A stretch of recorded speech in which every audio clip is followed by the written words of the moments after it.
Hello, hello. Good morning, good afternoon, good evening. Jason, welcome. Fancy seeing you here. Glad to have you. And thanks for saying hello. Welcome, Susie. I'm glad to be here with you all. It's evening time. I am here in Mexico. I know the time has changed this week for those in the Western Hemisphere in some parts, and also in the UK, I believe. So the time might be a bit different than when you're used to seeing me, because in Mexico my time does not change. So yeah, I'm super excited to have our live session tonight where we will be diving into the question, what are you tolerating? To me, and I am a spiritual life coach and Reiki master teacher for those who don't know me, and that question is a gold mine in my coaching sessions. It always uncovers lots of content to dive deeply into. So I thought it would be powerful to bring this into a live stream. And so we are going to work with that question here. What are you tolerating? By the end of the session, you'll have some clarity on that. You'll have some direction and insights that can, be helpful to see, what you're tolerating in your life, what it costs you, as well as, are you ready and do you want to do anything about it? So,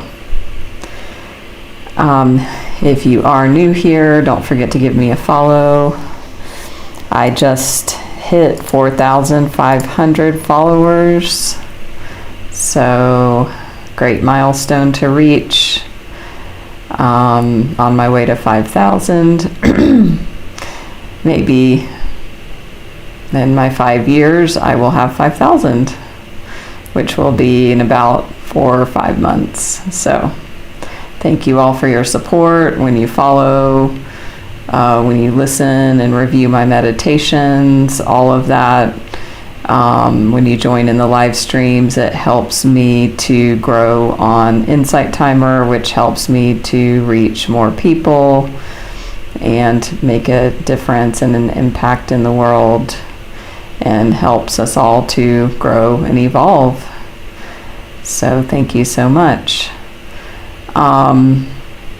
So let's start out by taking a few deep breaths together and just considering the question, what are you tolerating?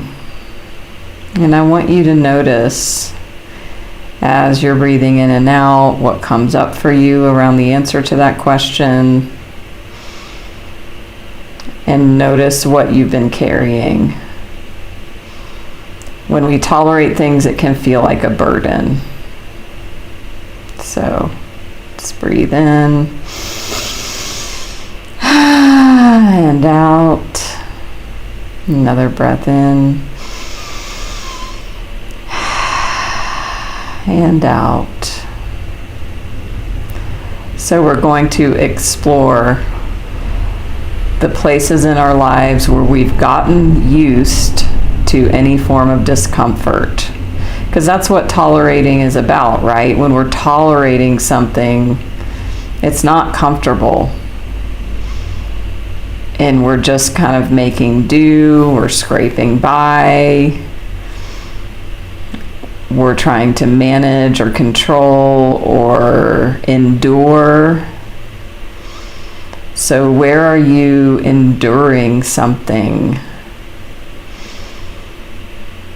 And you might have an inner whisper that says, this isn't working, and then another voice saying, no, it's fine, we have to, we must. So we're going to look at, what's underneath all this, why we do it, the cost of it, and then steps that you can take. So, welcome, Brenda. Nice to see you. Wonderful.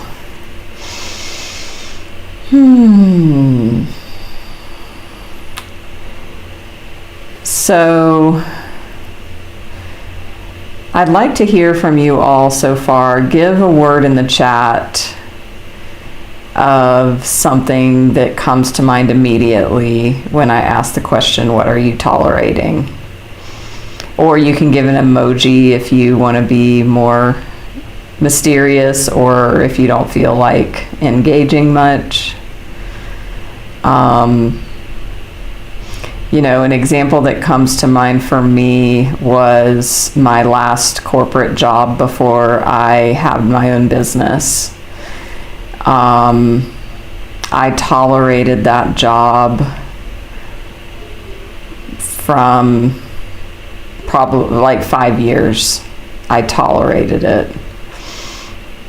And actually it reminds me of a coaching client that I had, and I still remember, it's been almost 5 years since we had started working together, and I still remember her first email to me, and she wanted coaching on leaving her current corporate job to get a new job. And the word she used for her job was, I've been dying for a decade. And to me, dying for a decade is a perfect example of tolerating something. Enduring, tolerating, pushing through, slogging along. So who can relate to having that energy? It might not be with a job, it might be with a relationship, it might be with a habit or an addiction. For me, I'm a recovered alcoholic and drug addict and sugar addict. And yeah, tolerating wasn't really the word I would use for the addictions, because they were it was just my day-to-day life, and it didn't feel like there was an option, so it didn't feel like I was tolerating. It did sometimes feel like I was enduring. So for me, when I think about, being in that job that I had for so long, tolerating it, just, hating it every day, clocking in and clocking out, we want to look at, and for you, whatever's coming up for you around this, I want you to think about what was the cost, or what is the cost of that for you? What does it cost you to stay connected to whatever you're tolerating? What is the cost? For me, what ended up happening with my job situation, because I had a great setup, I worked remote all over the world and had total freedom, aside from having to clock in and, put in my time at my job. And so it became a thing of, it was like, I have to go over here and put in this work that it doesn't light me up. There was so many bad dynamics around it that I don't even want to remember or get into, but I would do that so that I could feel like, oh, now let me get back to my amazing life. So it was like this dual energy of I've got to just slog through and push through, even though I hate this, I don't feel there's anything better. But then now I get to go to the beach and see sunset in Thailand where I was living. So, the thing I remember, it'll be 5 years in January that I left that job and became a life coach. And I still remember it was about a month or two every day after I left my job. I was living in Thailand, and I just would go around and be like, this is just my life. It was like a mantra. This is just my life. I don't have to go over here and put in this work that I hate so that I can come back and enjoy my life. It was like, oh my God, all of it's just my life. And I loved what I was doing, and I loved my work, and I didn't have this compartmentalizing thing going on. So Susie has been tolerating not setting boundaries. Yes, that makes total sense. So it sounds like there's a pattern for you, Susie. Is it one relationship, or is it more than one, where you're not setting boundaries? So, if we were on a one-on-one coaching call, I could get more information and coach you on, let's look at this. What's underneath it? Do you see a pattern? Where are you not speaking up?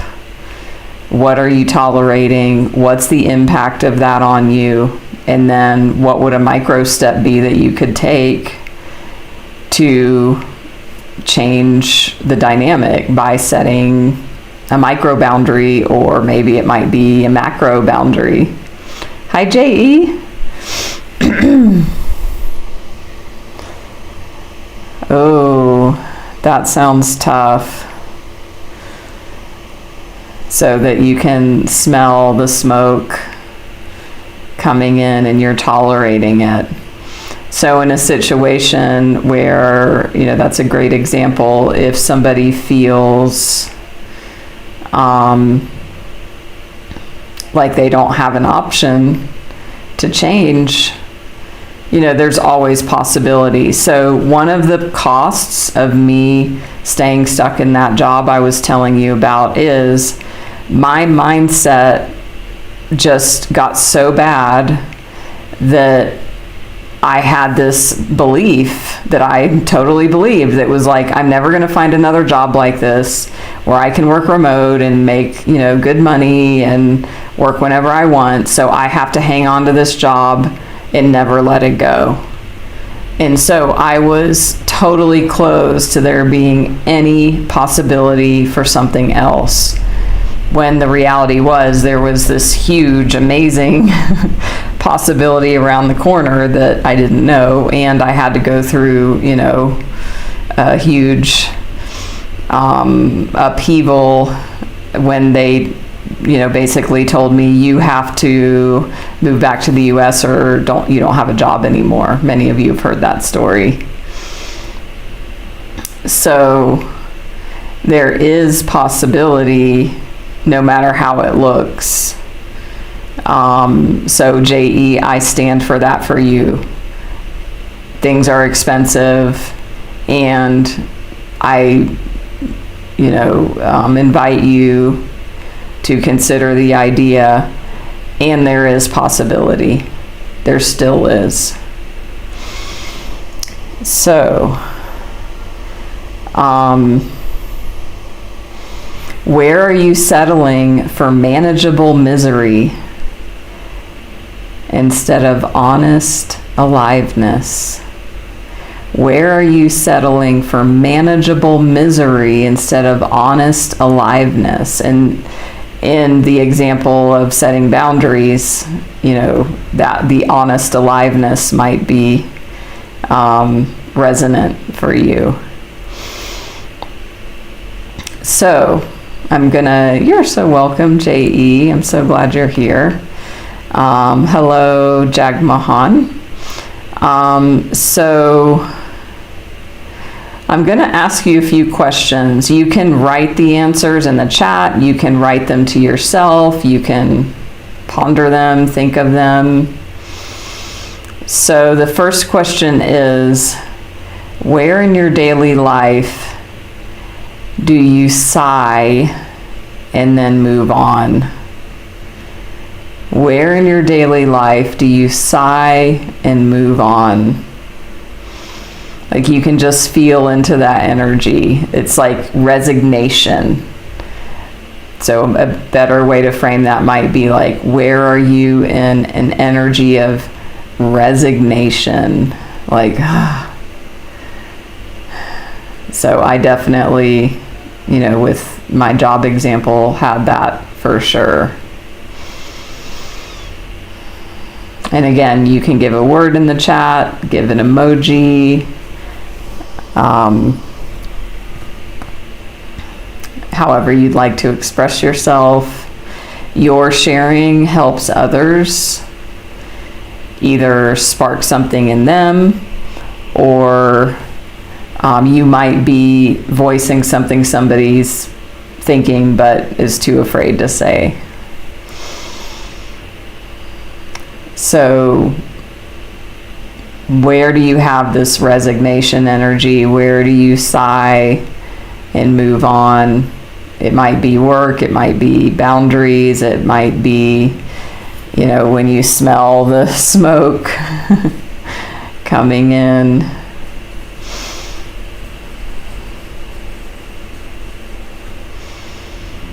And so then you want to consider,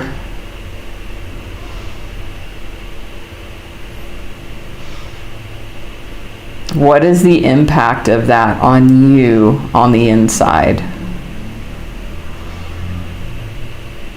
How does it impact you when you are silent when somebody speaks up and crosses your boundary and you stay silent?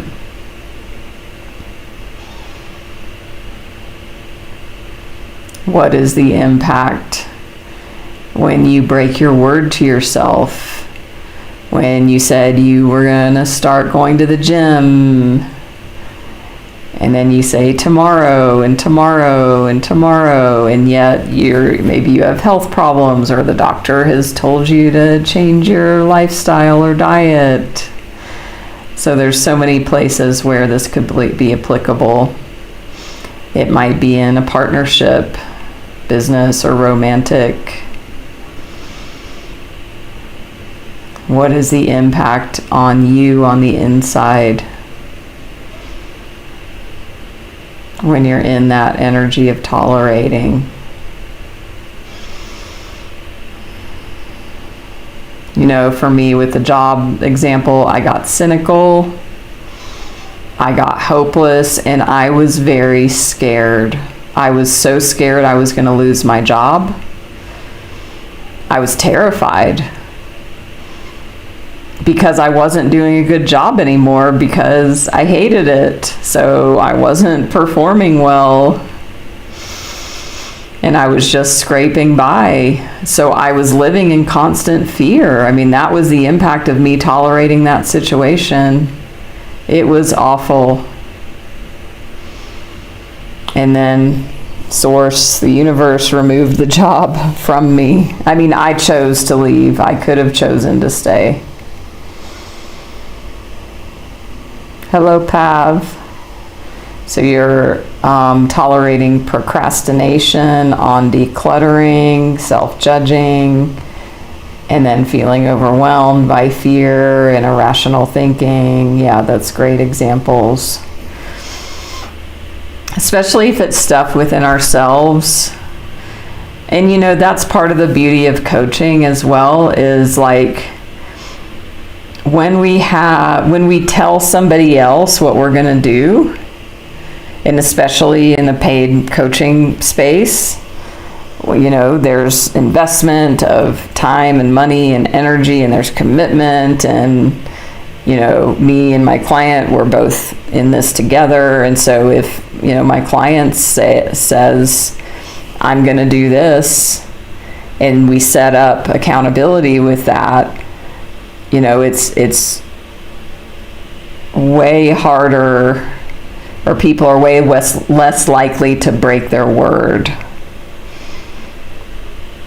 and on what they said they were going to do. But if we're just alone in our own head saying, tomorrow I'm going to join the gym, tomorrow I'm going to declutter that space, and you have a history of self-betrayal and breaking promises and not trusting yourself, it's difficult to do.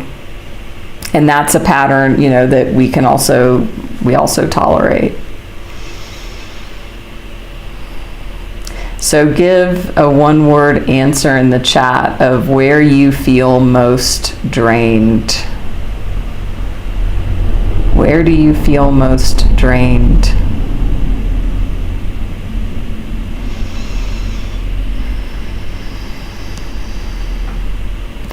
And another question for you to journal or share about or just ponder.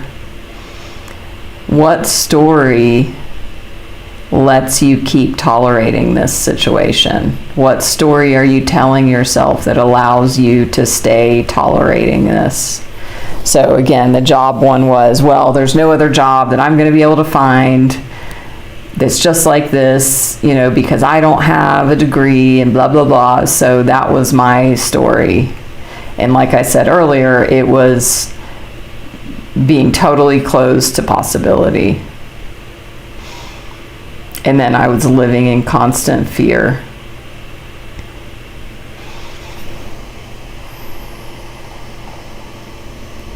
So we want to now look at why we tolerate things. So if it's something like external with other people, we have a fear of conflict, which the earlier example about, not setting boundaries, that's why we tolerate things. Because we want to avoid conflict. And so that goes into codependency, people pleasing, enabling, all of those juicy patterns.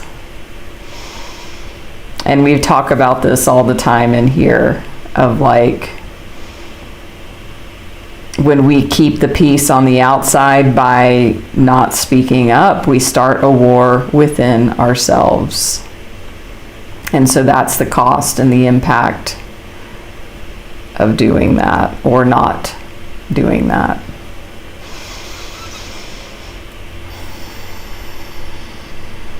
So another reason why we tolerate things is out of guilt.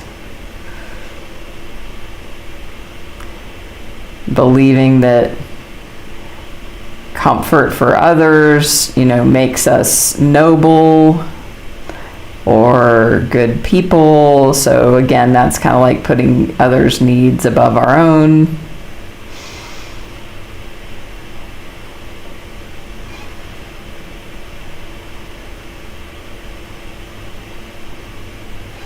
So those are around dynamics with other people where we're tolerating things. If somebody's in a relationship, guilt of leaving. How many of you have stayed in relationships because it's easier even though you're tolerating it, and you'd feel guilty to leave or afraid to leave or fear of the conflict if you did leave? I have been in all of that. So totally have outdated loyalty, which could fit into exactly what I'm saying too. But it all boils down to fear of some kind, and also habit. So like my job, I just got used to it being that way. It's like the uncomfortable comfort zone. It's familiar.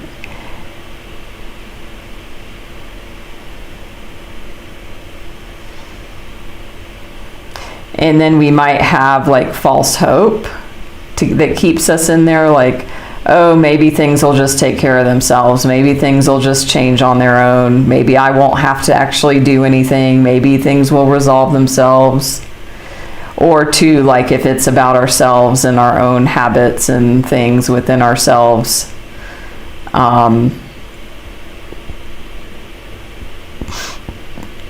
that we might say, like, yeah, tomorrow, the promise of tomorrow, I'll start the thing, I'll stop the thing, I'll end the thing, I'll give my notice, I'll leave the relationship, the job.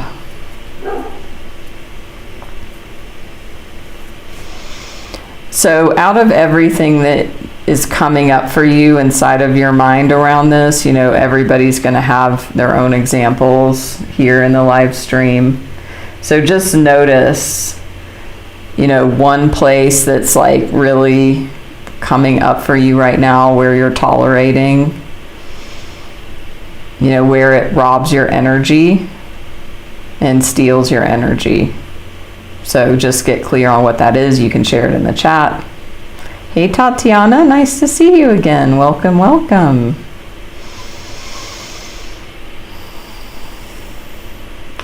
And so we want to get really clear, like, on this one thing,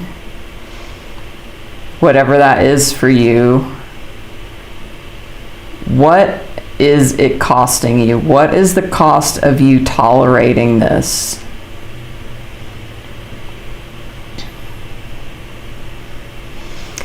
For me, with my job example, the cost of it was my peace, because I was not at peace for a long time in that job.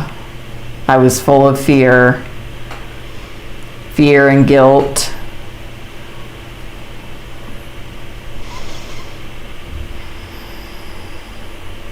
Some of you, it might be an actual, like, money cost. Especially if it might be an addiction or a habit. Or maybe if somebody's enabling somebody, like maybe a parent and child, or maybe whatever, a spouse or a friend, could be anything. You're like supporting somebody financially, something like that. Or it might just be self-respect. Maybe this is costing you self-respect.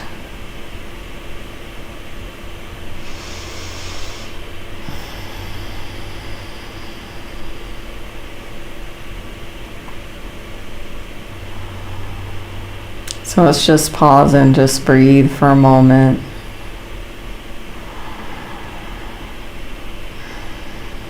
Just notice in the body what's coming up for you as you consider and contemplate, the things you're tolerating and the cost of it. And now is your invitation to make an internal decision. Make a personal internal commitment. I am not going to tolerate this anymore. I am no longer willing to tolerate this now that I see the cost. Now that I'm getting clear on what this is costing me. Hey, Sister Sunshine.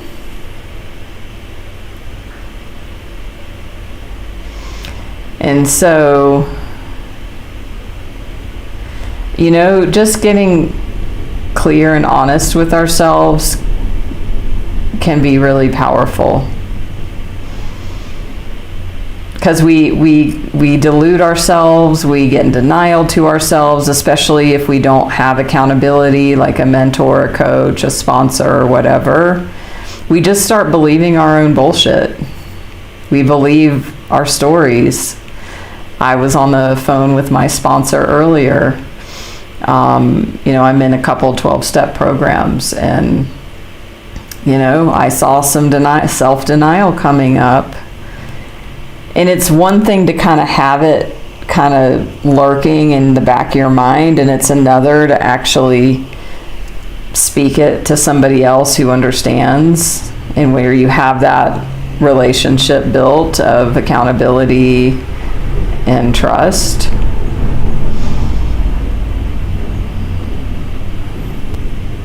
So then the question becomes, given all of this, what do you want to do about it? What standard are you no longer willing to drop below. You know, we talk a lot about raising our standards here as well.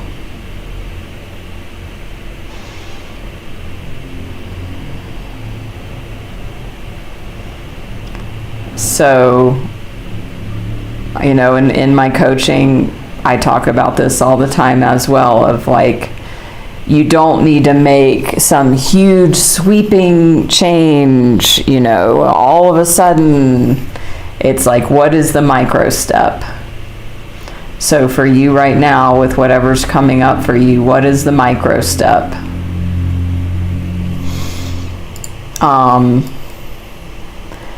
It might be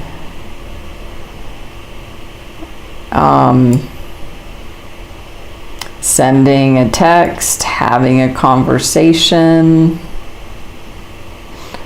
a hard conversation, changing your routine, doing something different to commit to a different routine. It might be saying you're sorry. It might not be like setting the boundary. It might be apologizing. Maybe you've been tolerating less than loving behavior in yourself towards others. Ooh, done with other people's pity party. So what would a micro step be to not tolerate other people's pity party?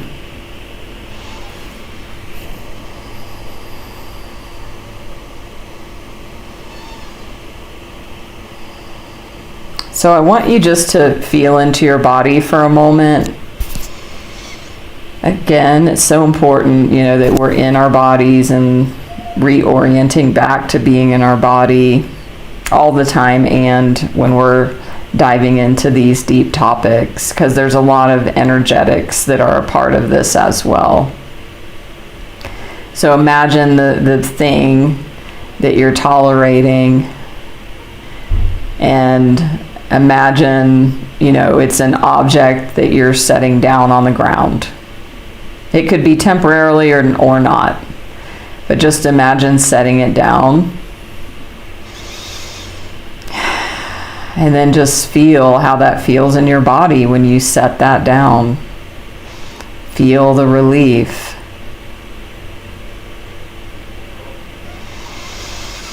And breathe. And think about the one small step, the one small change.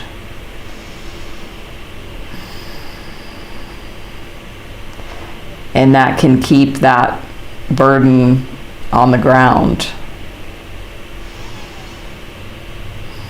And then I want you to repeat internally or externally, I release what's not aligned with who I'm becoming. I release what's not aligned with who I'm becoming. And breathe.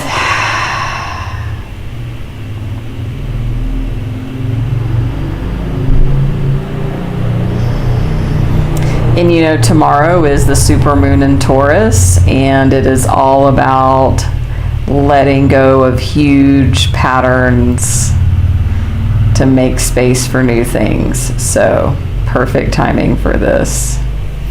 Hi, Rochelle.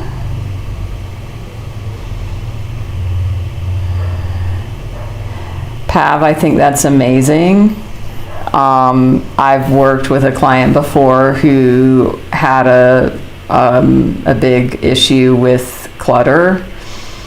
And, you know, you can only do one thing in one moment at a time, and it can get overwhelming if there's a lot. So I think it's a wonderful commitment to 2 minutes per day. It's kind of like, too, you know, when people start meditating, it's like, and sometimes when I work with people on that, it's like 5 minutes a day. I had a client last week. I think she committed to 2 or 3 minutes a day. Like, it just needs to be the micro thing that starts the ball rolling. So that's awesome. Hey, Allie, welcome, welcome.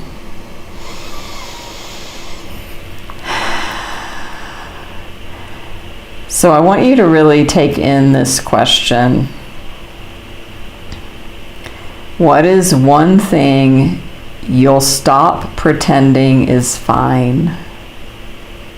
What is one thing you'll stop pretending is fine? It might be inner, like I was saying earlier, if you're in denial, you'll start releasing that, or maybe it's externally to others. You'll stop masking, putting on a brave front. You know, it's so easy. I mean, it's conditioning, right? You go around, you see people, hey, how are you? I'm fine. How are you? I'm fine. Nobody's really ever fine.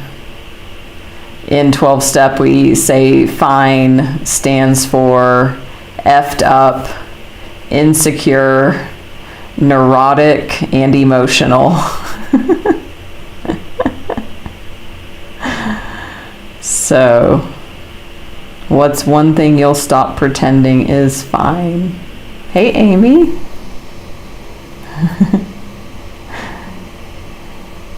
Oh, and Sister Sunshine, your micro step is listen but not engage with the pity party conversations. Yeah, that's a great micro step. Actually, I had a client yesterday and we were talking about that as well. Of somebody was getting really into and it was in not an appropriate setting, number one, and number two, she didn't want to hear it at all, but this other person just started venting and dumping some childhood trauma, and my client had to navigate that, and she was proud of herself because she didn't we say co-sign your bullshit. She didn't co-sign her bullshit. We also say that in 12-step. And she didn't provoke it or egg the person on or get into it with them. She just kind of showed up neutral.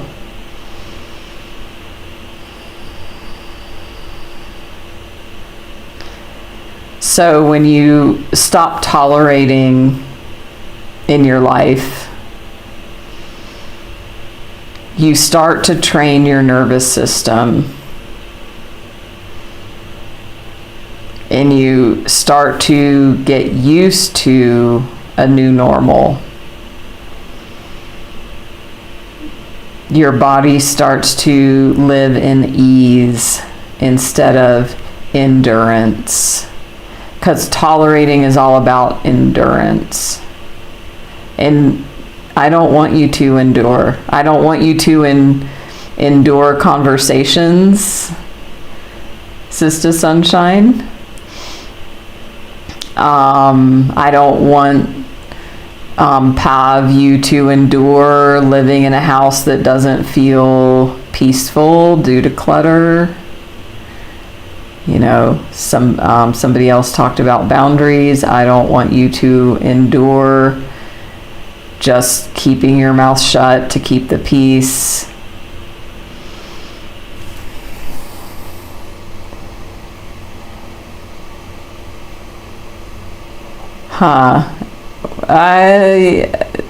Thanks for trying, Sister Sunshine. I have an inkling of what you're saying there, so thank you.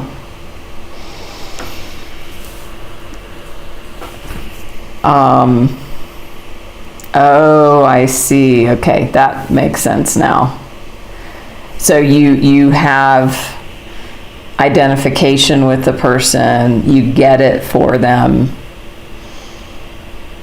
and that's the thing, when we've overcome or moved through something, it's very easy to see it in others, but if they're not ready to see, it's not our job, unless they're asking us for direct advice or help, to help them in that way. So it's really important to not give unsolicited advice and things like that. Usually when I'm in that sort of a situation, I'll just kind of be like, oh yeah, I get that, sounds rough, or something like that. And I'll excuse myself if it gets to be too much. Amy, that's a great example. Thank you so much for sharing that. Handshaking. If somebody's not comfortable with, that's just such a social norm. In 12-step, it's hugs. And there has been a big controversy about that for good reason.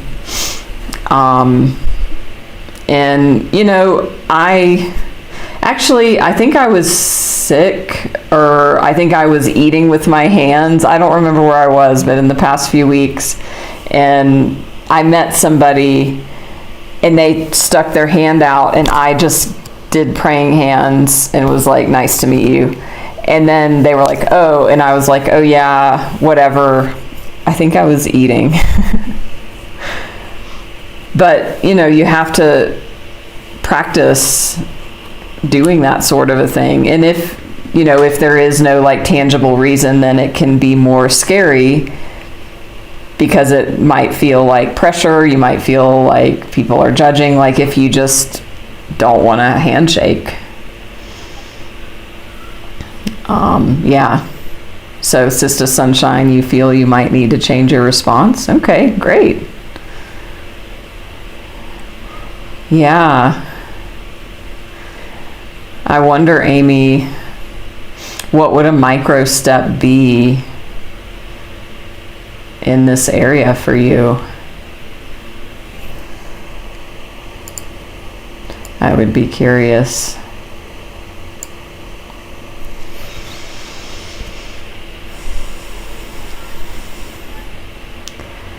So another affirmation you can take on if it feels helpful. I honor my energy by no longer tolerating. I honor my energy by no longer tolerating. Hi Laura, welcome, welcome. And so, there might be many different things coming up for you. And again, it's always about pick one and then pick the micro step.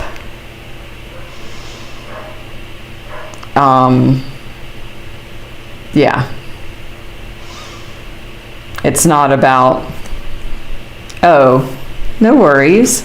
Well, if you think about you don't want to shake hands as much as you are or at all, what could the micro step be towards doing that? Because it sounds like it's something you're tolerating. We talked about the costs of tolerating things. So, and it might be something like, we'll just say, if 10 people try to shake your hand in a day, maybe you shake one less than you normally would have, or you refuse one.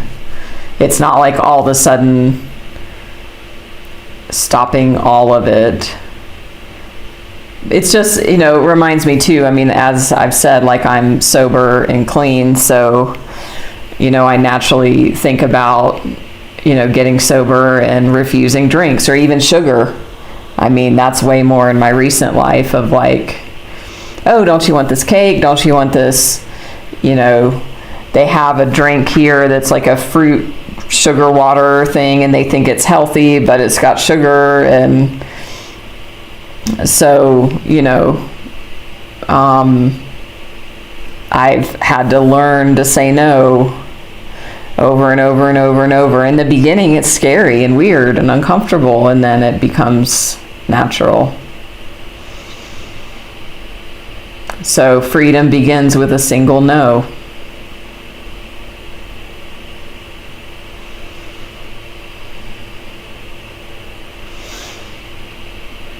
So if you want help breaking whatever pattern is coming up for you, if you're wanting to create change in your life, to live more in integrity, send me a message. If you've not ever experienced a gifted coaching conversation with me, I do have space, first come, first serve, to offer to the community if you want to dive deeper into this topic. Send me a message here, Facebook, Instagram, website. Hi, Nara. Welcome, welcome. I mean, I hear you, Sister Sunshine, and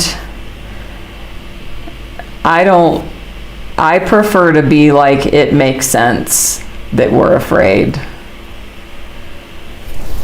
Yeah. I prefer to, I get it, and it's like, well, it makes sense with conditioning, with society, with culture, with upbringing. It makes sense that it feels hard to say no to a handshake, or it feels hard to say no to, a piece of cake. The food thing is very loaded because, in our evolution, we were in tribes, we were in communities, and we shared food and all of that. And so it becomes, even now, it can feel very, very uncomfortable to refuse food because of our survival wiring. So when I do work with my clients in sugar addiction or food addiction recovery or changing relationship with diet, and there is so much peer pressure and societal and family and friend and workplace pressure with food.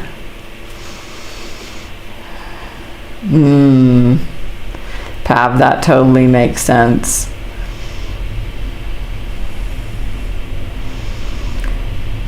So, if you haven't already, please give me a follow.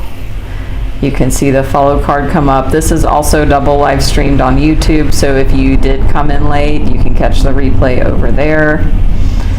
I appreciate everybody joining. Please stay tuned for other live streams that I will be scheduling. I will be live this weekend for our weekly collective reading. If you care to give a donation, you can by clicking on this box here, or there's other ways to do so as well.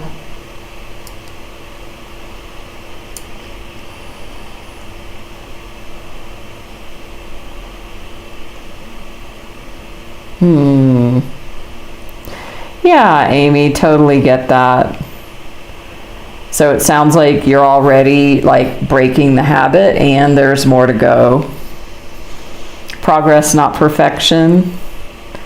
And another favorite saying that I like is, this is a process, not an event. So it's not an event of like all of a sudden decluttering gone, handshakes finished, my house is decluttered immediately. No, it's a process. And a lot of times it's, ups and downs, one step forward, one step back.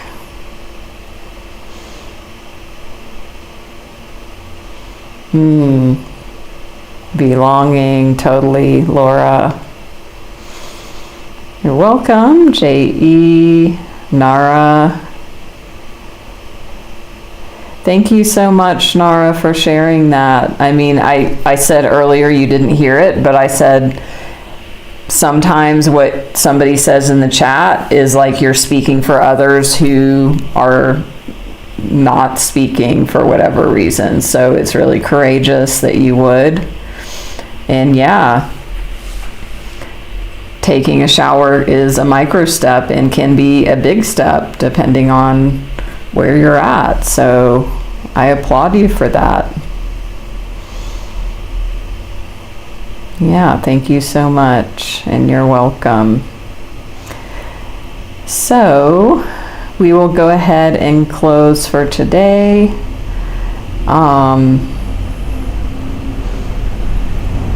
Ooh, wonderful, Tatiana. I'm glad that you're pondering and that it's helpful. What are you tolerating? And again, if anybody here has not experienced coaching with me, as far as like I do a gifted complimentary session, so if you've not experienced a one-on-one with me before, so reach out if you feel the heart's call, honor that, and we can dig into where you're stuck, what you're tolerating. We're getting to the end of the year, so getting time to look at, okay, the next whatever 7 weeks, what do you want to create, or what do you want to create in 2026? So there's many different avenues that we can go. So you can send a message here and everywhere that I am. So and yeah, I mean, Tatiana, that's what we do. We contemplate, we see an issue, we have the awareness, we know we need to change, we have to get to a place where we're in enough pain, or we might take a step and then not take one for a while. Like, there's so many mechanics to transformation and change. And that's when having that support can be so helpful. As I said earlier, of like, if you have somebody else in it with you, you're much more likely to take an action, because it's just this inner, like, breaking our word to ourselves, which is a pattern that we tolerate that is very detrimental. Because when we can learn self-trust, that, if I tell myself that I'm going to do something, I am going to follow through on my word to myself. That is so powerful. And that changes how you are in the world and who you are in the world, because you become a person where you can believe and trust in your word, and you can trust yourself. So, thank you so much. I will see you all soon, and much love. Namaste.